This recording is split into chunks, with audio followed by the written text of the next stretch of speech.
Morning, Mike. Did it do what you wanted it to do, rack a few people up? Well, the real aim is to change the thinking, to be frank, and actually get a few outcomes for New Zealanders because I can tell you what, living in Auckland, the number of people that come up to me who've got their businesses, their capital, their workers' livelihoods on the line that are quietly going broke here, not to mention that, it's not a strategy to borrow $1 billion a week and say one day, we'll wake up and work out, well, gosh, we borrowed $100 billion. How the hell are we going to pay it back? Nor is it just to, frankly, listen to the health advice, which, you need to listen to that, you need to manage that, you need to measure that, you need to think about it. But, fear and hope are not a strategy. And if fear was a strategy that worked, go and have a look at cigarettes in the local dairy. They have those terrible pictures of people's organs being eaten away by cancer. That's not what stops people smoking. That's what the health officials want to do. I'll tell you what works. Put the price up. That works. Stop people smoking in a bar or restaurant. That works. Give people an incentive to get, free anti-smoking, tablets and patches. That works. And it's the same thing here. How hopeless is this? We're meant to be a team of 5 million, right? Well, the team of 15 on the pitch on Saturday against South Africa, they knew what the game plan was, even if they didn't work out that the opposition's game plan was to kick it the whole time. They knew what the game plan was. Well, on Friday, David Parker said, get to 90% and we're all good to go.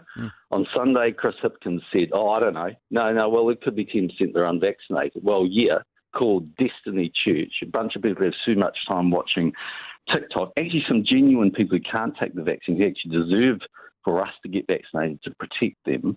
A whole bunch of people will never get round to it. And Jacinda, who's there theoretically leading the country and making all the decisions, she won't actually make a decision. No. So, the thing is really in a state of disarray. And all I'd kind of say is, look, we cannot carry on doing what we're doing. We have to reopen. Australia's made it very clear at 80% they're opening up. We're a country of traders. We have been for 70 or 80 years.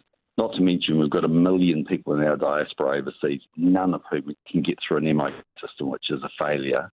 And we actually need to come up with some pretty simple tension in the system to get people to get vaccinated. How do you explain, having been at the very top, how do you explain how they're functioning or not functioning at the moment? They must know what you're saying is right and what most of us are saying is right, and they're not doing it. Why don't they do it? What's holding them back? Well, I think they know, like most of us know, New Zealanders are decent, compliant, good people.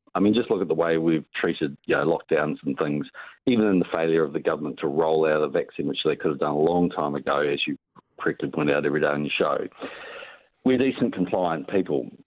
But the reality is you're not going to get that extra 20% without doing something a lot more radical. And they don't want to make the decision and say, well, actually, you can't go to Rhythm and Vines, you can't go to a nightclub, you can't go to a bar, you can't do all these things, you can't get on the New Zealand flight unless you are prepared to be vaccinated. And that's not a radical thing, by the way. Our daughter was in Paris a couple of weeks ago. And I tell you what, if you don't have your vaccine passport, you don't go into anything and you don't go anywhere. Yep. And it's pretty simple. These guys say, it's my human right to decide, if I think a metal spoon's going to get stuck to my arm not to take the vaccine. Well, it's my human right, actually, to be protected from that. And if you don't want to vaccinate, if you just absolutely do not want to vaccinate because, I don't know, you spend a lot of time watching TikTok, well, really, does that mean that every small business in this country that's borrowed all of their money for their business to employ people against their home is quietly allowed to go broke?